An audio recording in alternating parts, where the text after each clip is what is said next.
Hey guys, welcome to the third part now.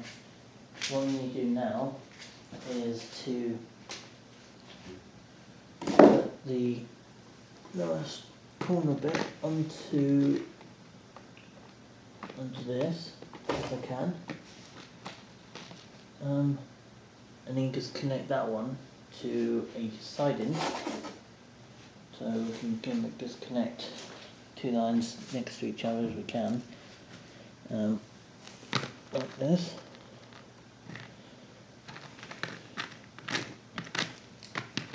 So yeah, that will connect to that, and then I think for this section here we're going to have that section there, and then obviously we're going to have some more straights in due time for the sidings, but I think for now it's just going to be a basic startup point, and then we're going to work our way to put in some more sidings in, but I think it's going to take time, because we're going to have one track goes into the shed, and then one track going off to the right into the line, so onto the siding even, if you like.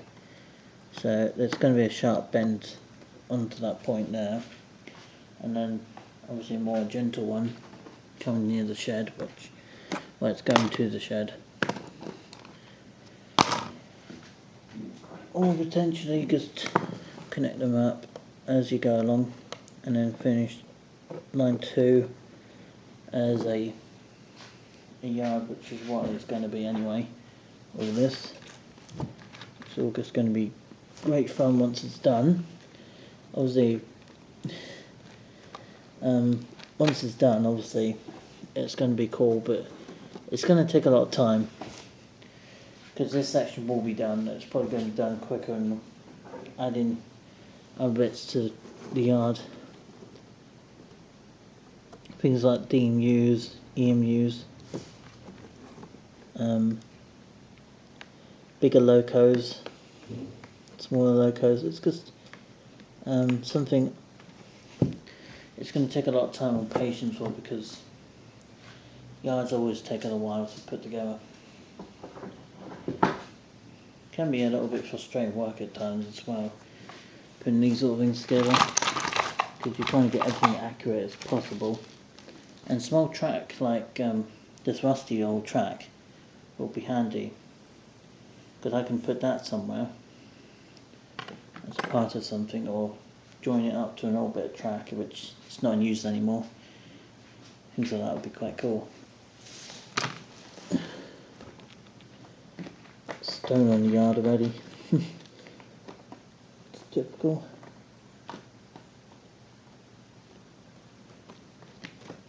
To those of you who are new to my train channel,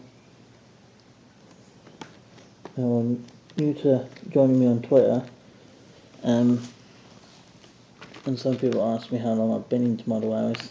It's a long time, a very long time. I started to be in the model hours back in the early 2000s, well, late 90s, early 2000s, and obviously growing up in the 90s, being, I think it was 2003, 2004 when the bombs went off in London. But memories like that do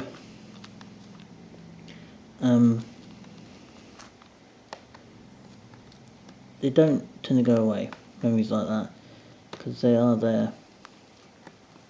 Because I remember it going off while I was going into the hospital at the time, being quite young, but I never remember things like that when I was younger. The memories just came back to me as I got older. Because family used to tell me all about these things, and they stuck in my mind ever since she told me them. But yeah, what else did I used to do when I was younger? Play with Tom's Tank series with those plastic train sets with a blue track and a blue, and they used to be battery operated a lot. My mum used to hate me for doing that, setting them up, running down the stairs.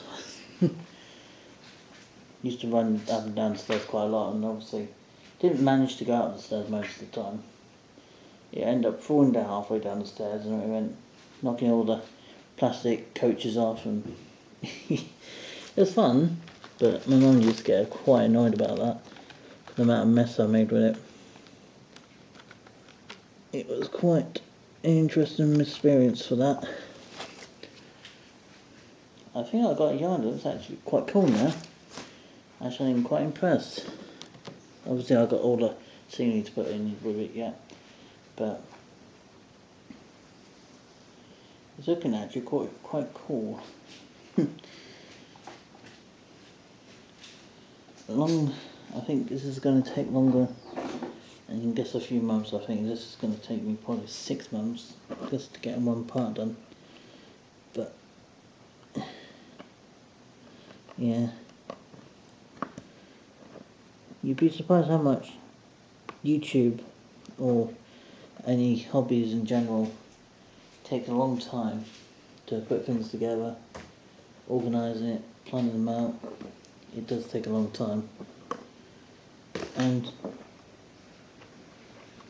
once we get there, it is amazing really, because you put that hours of work in and you do achieve something in the end of it. But again,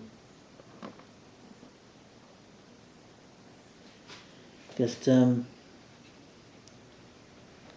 to keep yourself in mind when you put an amount of hours of work into this thing. It really does show the quality you want to put to the railway.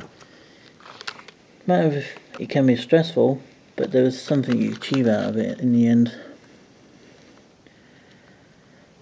And I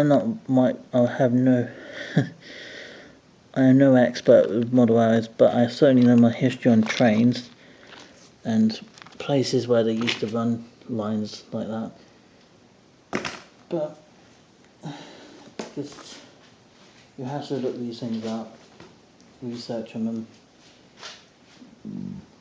things like that, because it does give you some backstory to what it used to be like through a period of time. I hope you guys enjoyed this video nevertheless. It was because how to build a Mario series. At this point we're probably part 20 or something, but it's not. I think it's part 6, part 7. I'm just treating it as part 1 because obviously it's been so long since I last filmed this.